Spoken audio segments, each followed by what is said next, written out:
And first of all, let me wish you all a happy International Women's Day for yesterday. It really is a great honour for me to be asked to present at this year's Equaliser Foundation's conference to mark International Women's Day, and I want to thank Dina Heal in particular, but all the organisers for giving me this opportunity to talk about Ireland and how we transformed our society to make it more open.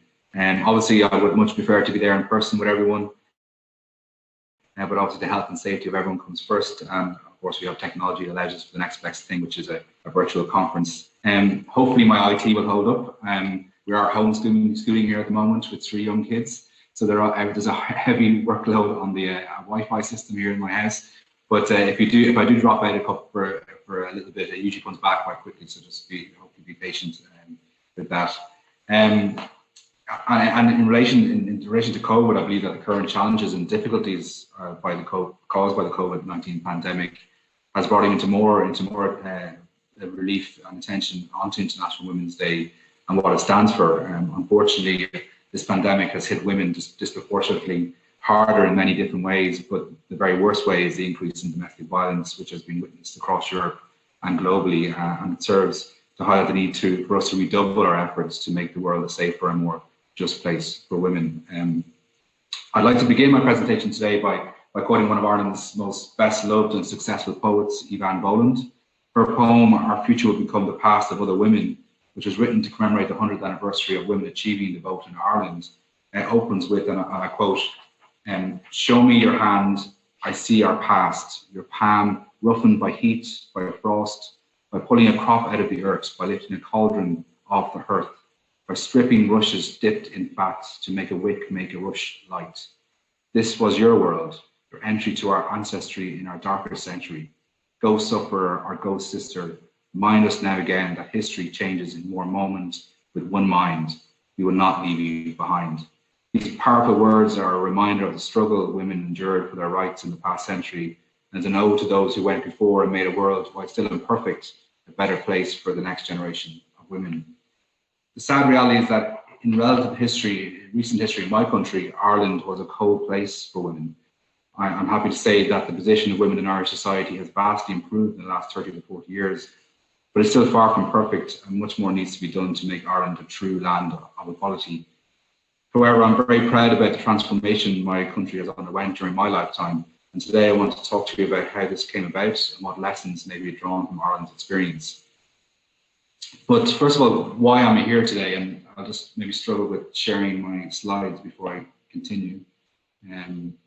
Hopefully it works.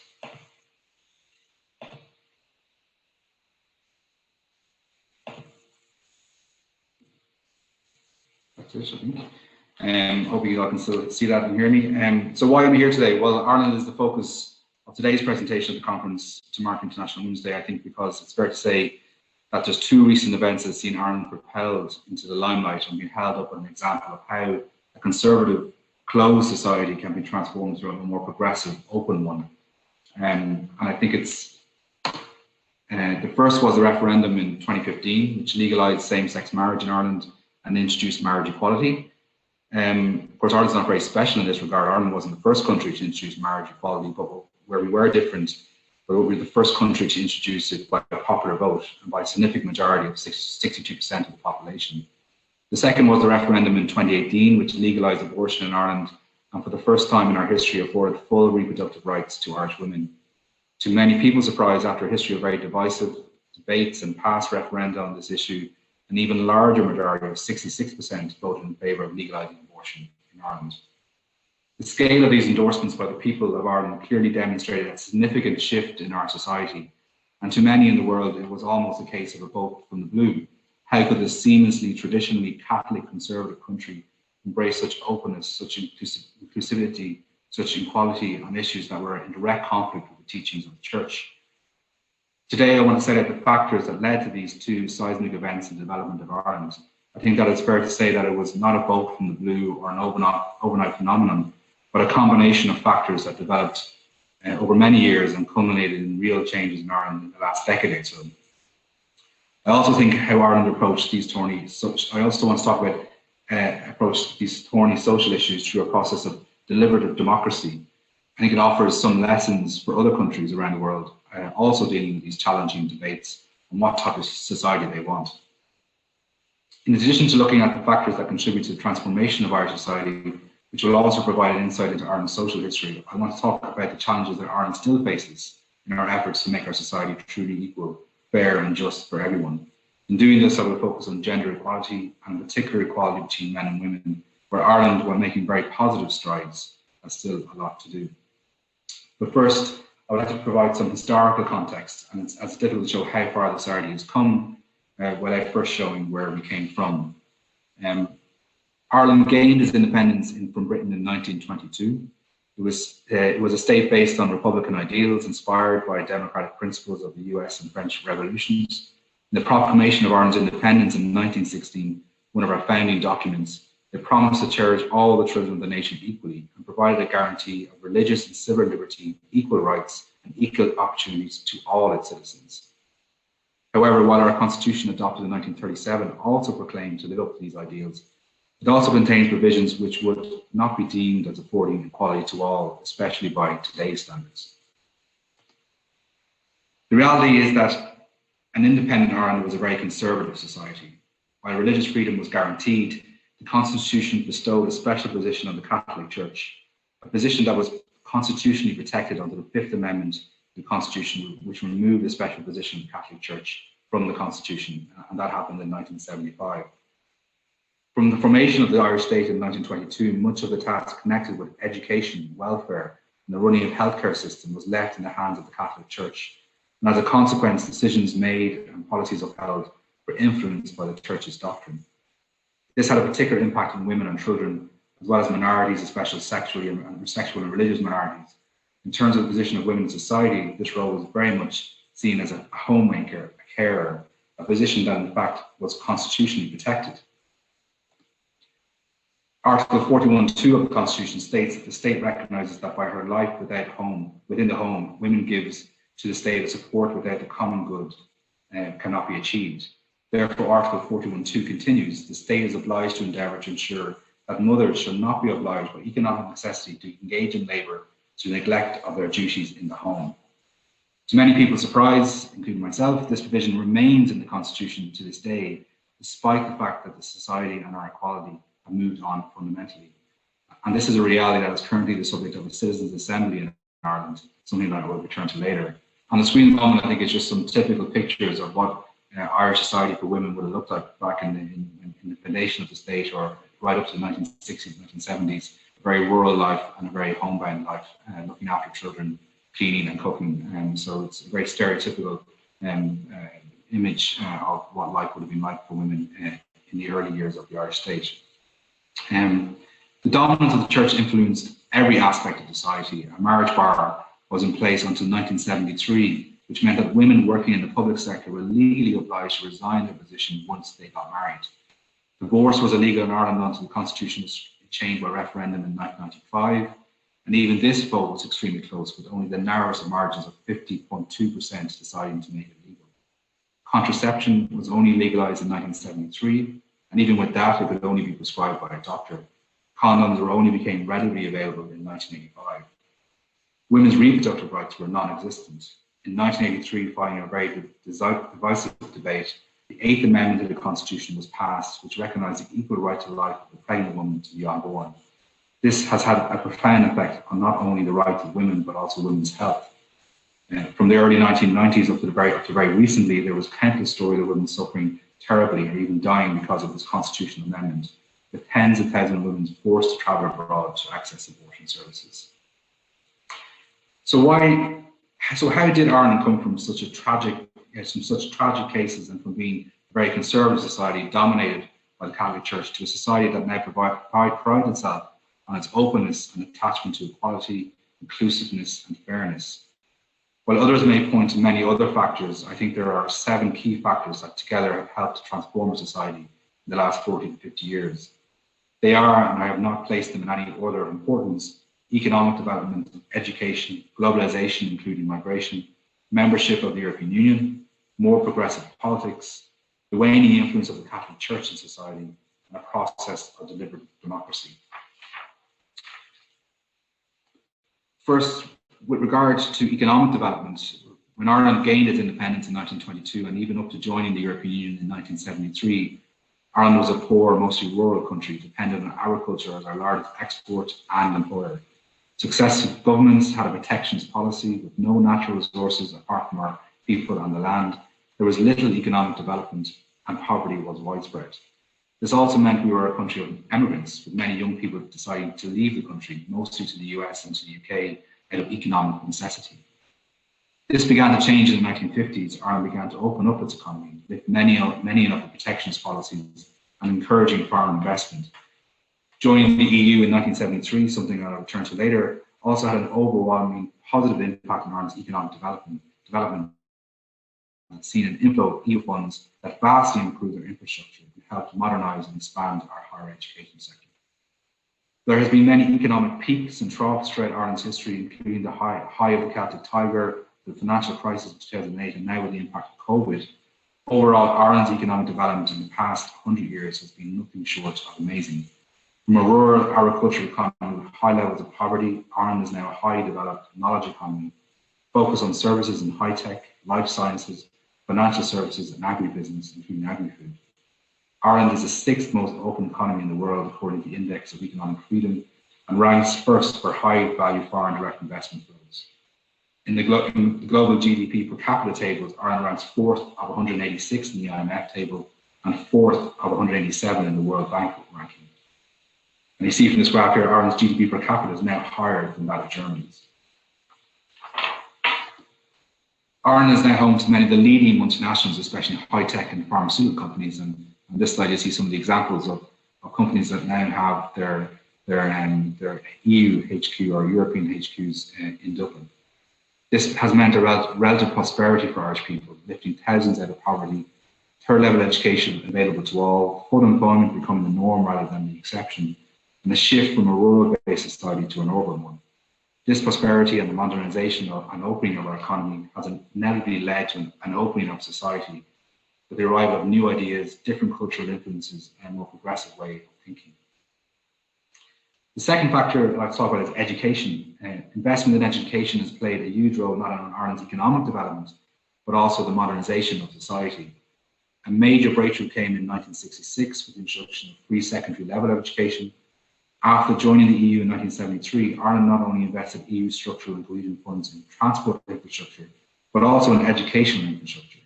The higher level sector was modernised with investment not only in traditional universities, but the opening of more technical and regional colleges and higher education institutions.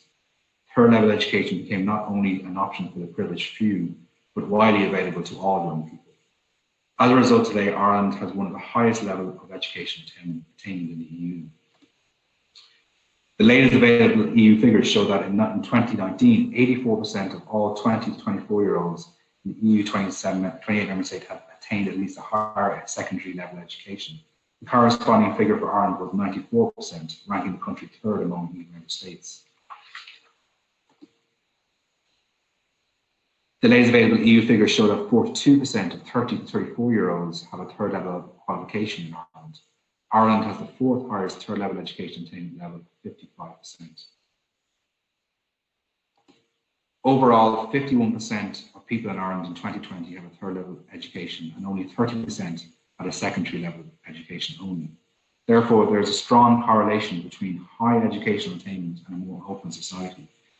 But it's not only access to knowledge through formal education that is also, but also through the fact that knowledge is more freely available with the dawn of the internet age. Young people not only have more access to knowledge, but have the education to interpret and process that knowledge.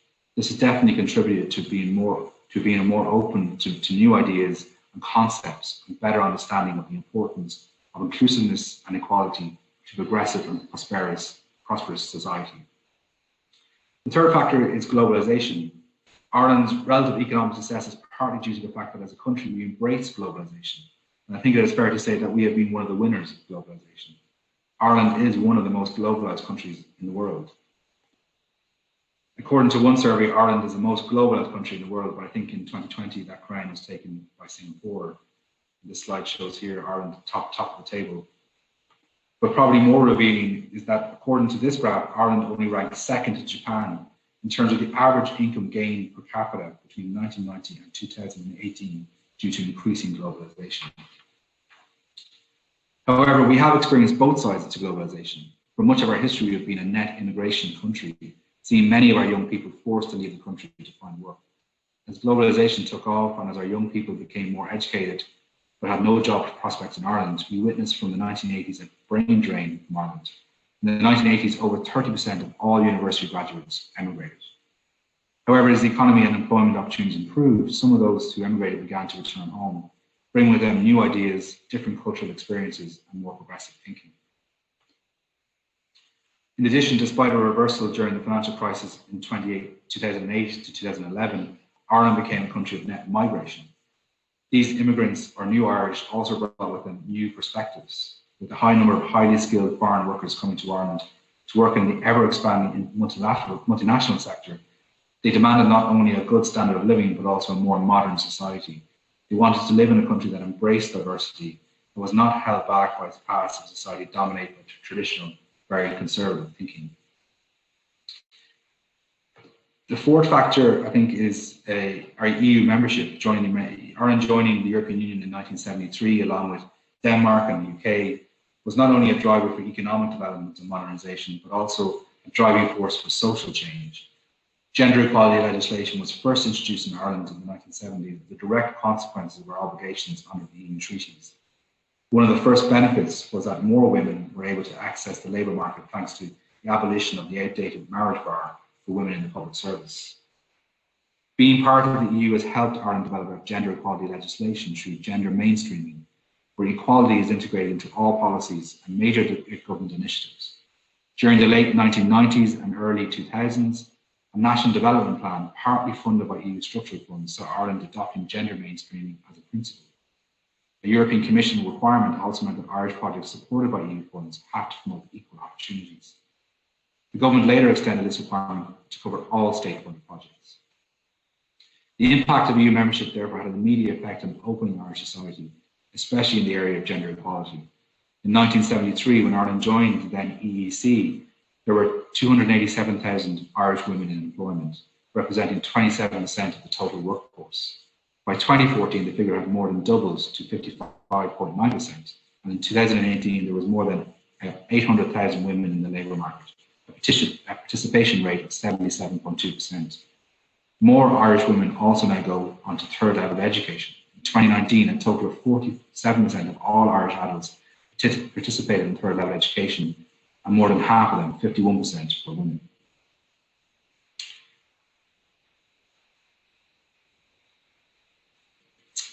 EU membership and the greater participation of women in the employment market also led to greater participation of women in politics, which in turn contributed to a more progressive equality policies and a more open approach to societal issues.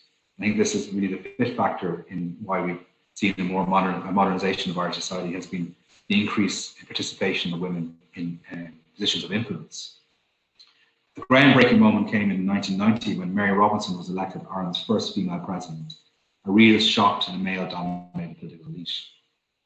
In her acceptance speech, President Robinson famously said that instead of rocking the cradle, women rocked the system. And while promising to be a president for everyone, she promised to represent women in particular who are still struggling on the long march to equality and equity.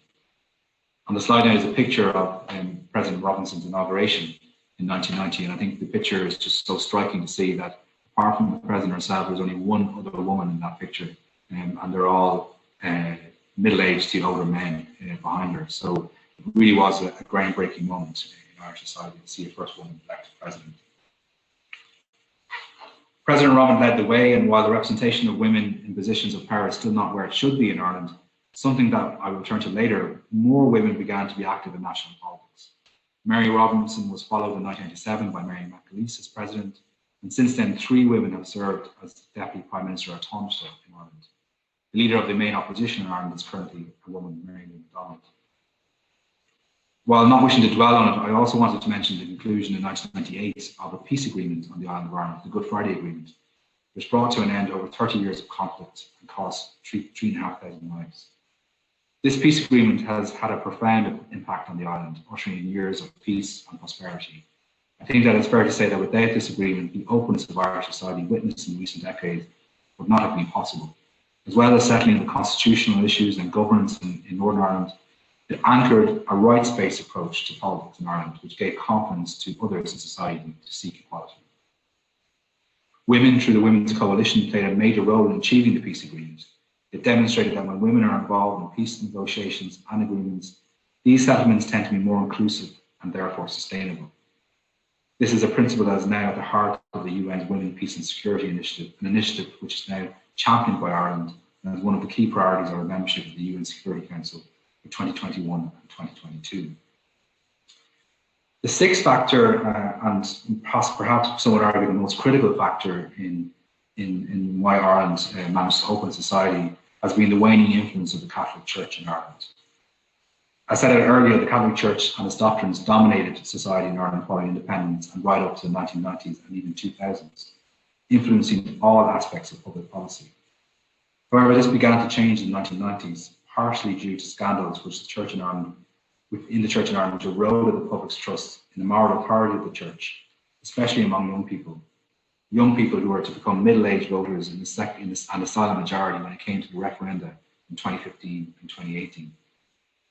Two scandals stand out as key points in people's impressions of the Church. First, in the early 1990s, a popular bishop of Galway was revealed to have fathered a son 18 years earlier, and the bishop had been making support payments from the parish accounts.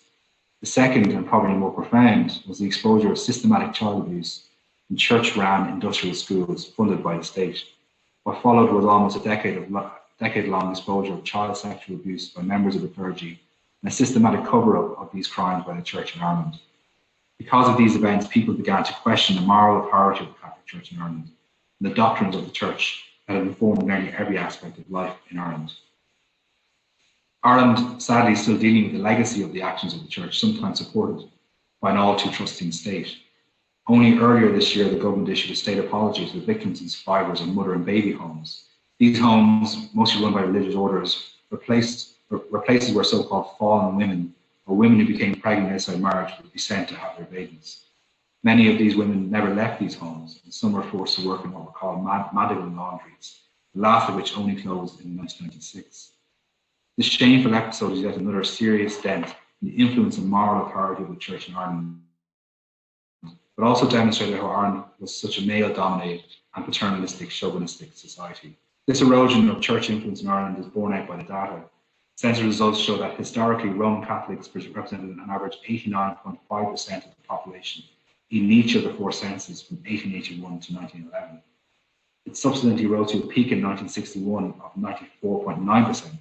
Since then, its proportion of the total population has slowly declined. By the 2016 census, Roman Catholics accounted for 78.3% of the population.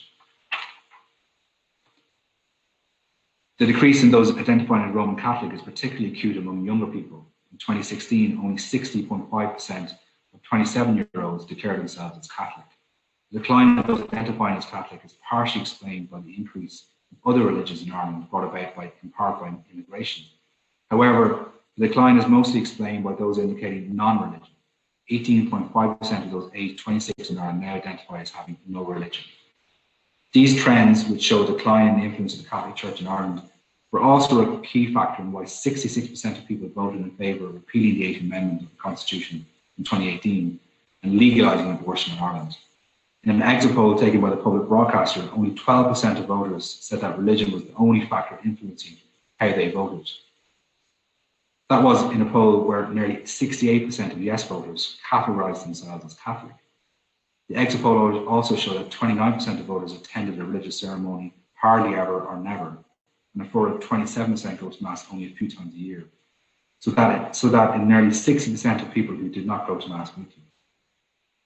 Just 11% of young voters aged 18 to 35 attend religious ceremonies once a week, and only 1 to 2% of this group attended more than that. The changing influence of the Church in Ireland is shown by the simple fact that 33% of people voted against the 8th Amendment to the Constitution in 1983, the amendment that essentially denied reproductive rights to women. But in a reversal 35 years later, 33% of people voted against repealing the 8th Amendment in 2018 and legalising abortion.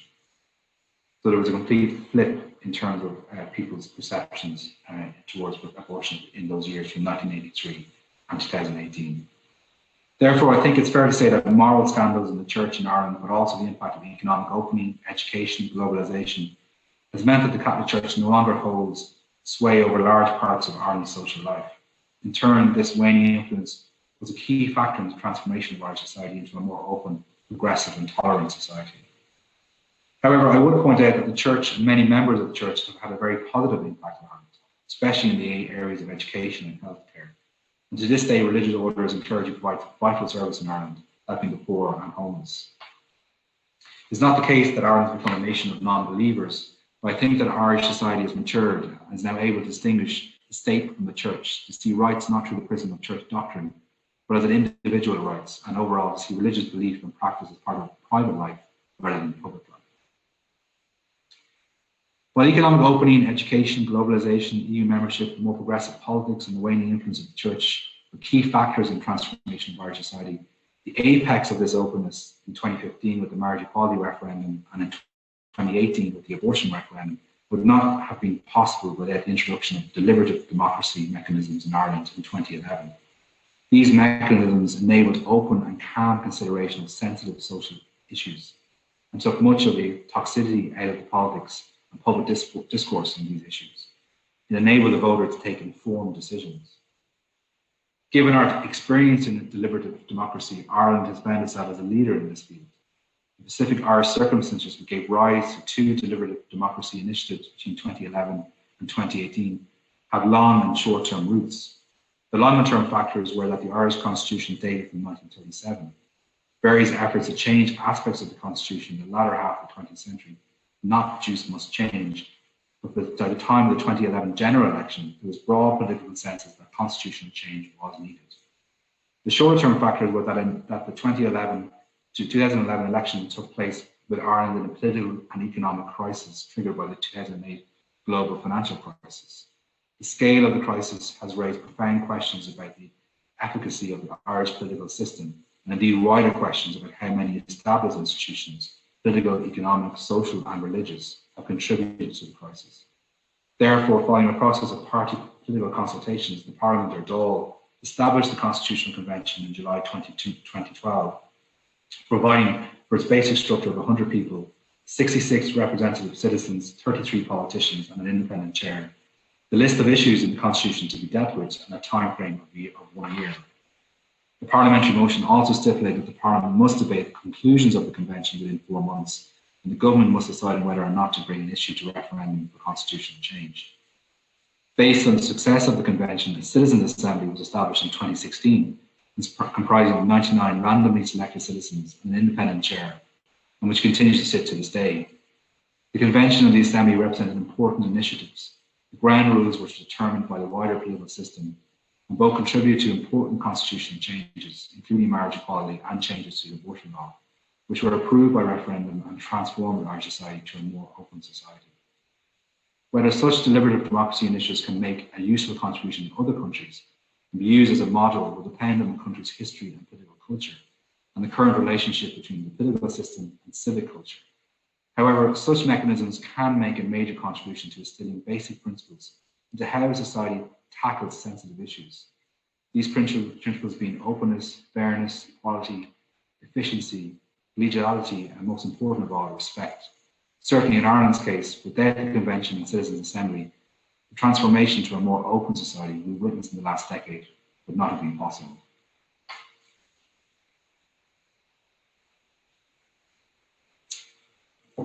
As I head towards the conclusion of my presentation, I wanted to spend a little time on where Ireland stands today when it comes to gender equality. While our society has made great strides in this area in recent years, as Ireland transformed to a more modern and open society, there is clearly a lot left to do before we see complete equality. Overall, Ireland is doing relatively well on gender equality, especially viewed through the historical context I spoke about earlier. According to the EU's Gender Equality Index for 2020, Ireland ranks 7th out of the EU 27.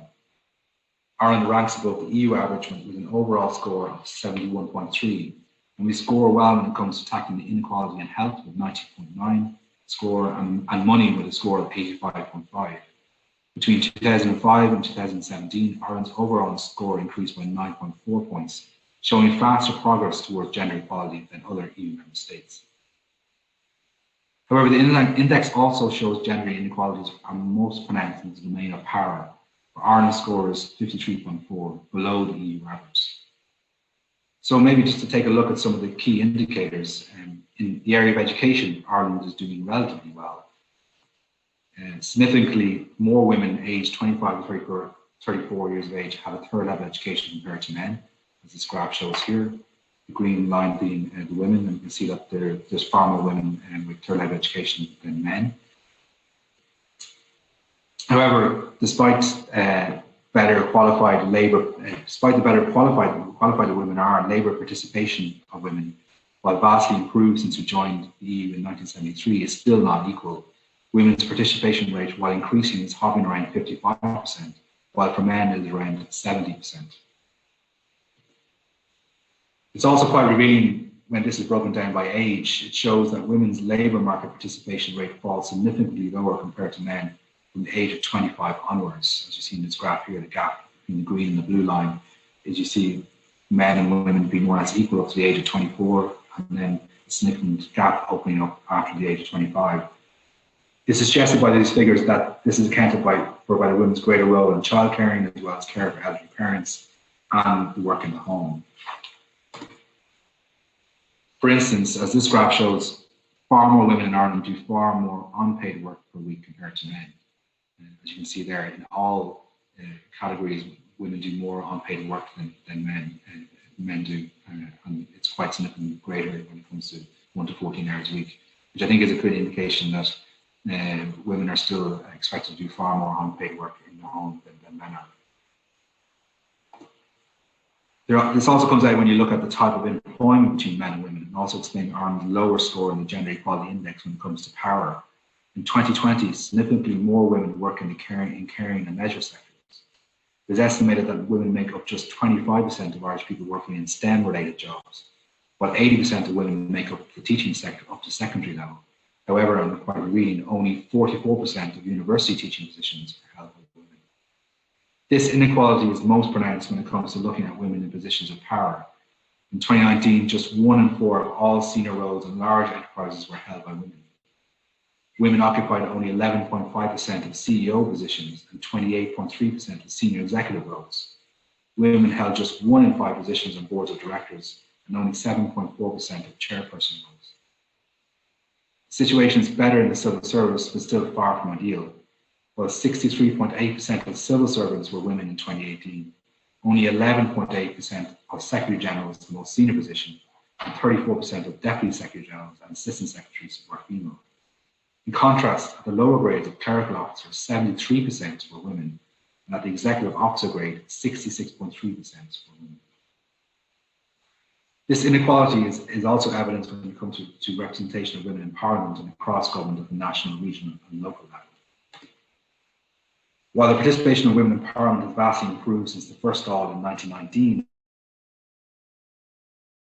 where there was no women, but today 22.2% of parliamentarians or TDs are women, the 10th lowest representation in the EU, and below the EU average, 31.2%.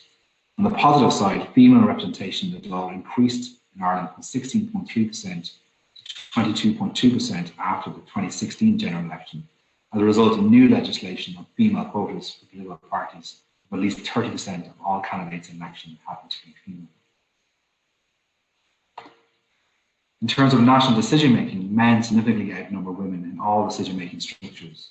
In 2018, about a quarter of government ministers and 15.8% of ministers of state or junior ministers were female.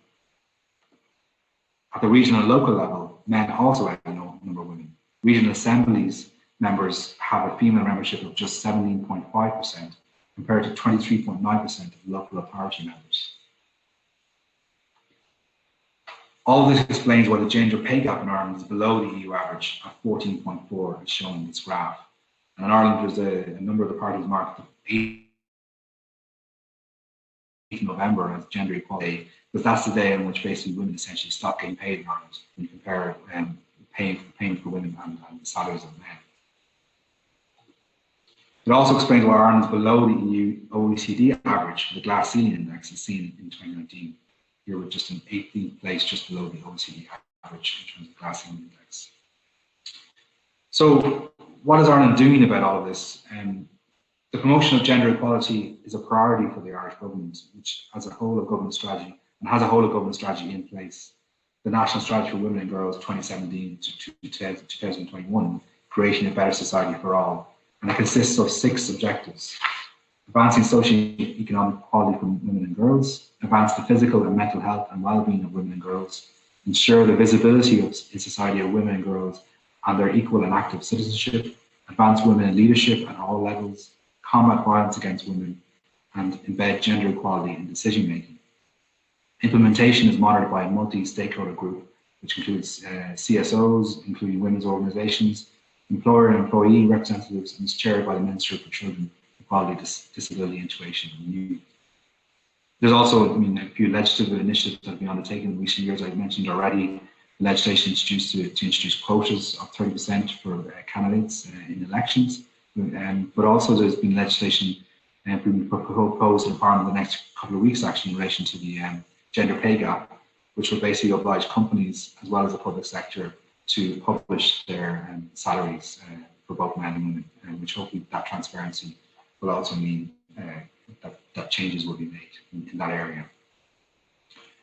And returning to the model of deliberative democracy, in 2019, the government established a Citizen Assembly on Gender Equality, chaired by Dr. Catherine Day, former Secretary General of the European Commission. The Assembly has been asked to examine ways to advance gender equality by examining our attitudes, beliefs and rules about girls and boys, women and men, care, women and men's shared responsibility for care, how to achieve greater work-life balance, why certain jobs tend to be done by women and are often paid less, and how to ensure women have an equal chance to participate and lead in the workplace, politics and public life. We'll also look at reforming Article 41 of the Irish Constitution, which prioritises women's role in the home ahead of equality. It began its work in early 2020 and is expected to complete its work by June this year. Gender equality and empowerment of women and girls is also a key priority for Ireland's foreign policy. One of the fundamental aspects in achieving Ireland's overarching foreign policy goal of a more equal, peaceful and sustainable world is gender equality and equal rights for women and girls. We recognise that gender equality is both a fundamental human right and a necessary condition for sustainable global development. This approach is informed by our own national journey and the political and social transformation related to gender equality that has occurred and continues to take place in Ireland. Ireland has a long-standing reputation as a leader in gender equality on the international stage.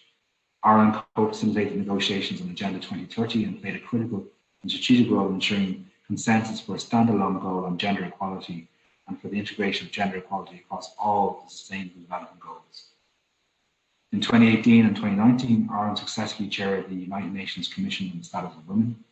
As members of the UN Security Council in 2021 and 2022, we will remain a strong focus on gender equality, including as co-chair of the informal expert group on women, peace and security. In addition, Ireland is consistently ranked by the OECD DAC as among the OECD member countries with the highest gender equality focus in official development aid. In 2019, approximately 76% of all of Ireland's bilateral ODA contribute to gender equality and women's empowerment. So, Ireland has come on quite a journey from a very conservative society following our independence in 1922 to one of the most open societies today, and this journey continues, especially in the area of gender equality. There has been many factors that brought Ireland to this place, some longer term, some shorter term. But I think that's important to recognise that ultimately this change was brought about by the Irish people, from those who voted in referenda in 2015 and 2018 that changed Irish society for the better, to those who struggled and advocated for decades for positive change, and to those courageous, everyday people who told their harrowing stories of hurt and loss and helped change closed minds to open minds. Ultimately, this was about people cherishing respect, tolerance, fairness, and equality above insular, protectionist self-preservation, valuing a just society for all instead of an unfair society for the privileged few. With that in mind, and in honour of International Women's Day, I return to where I started and to the poem of Ivan Boland, and I quote, "To all of us from this day, we could say across the century, to each one, give me your hand. It is written our future will become the past of other women. In that spirit, I hope we can all continue our crucial work towards achieving gender equality, as what we do today and into the future will become the past of future generations of women. Thank you very much.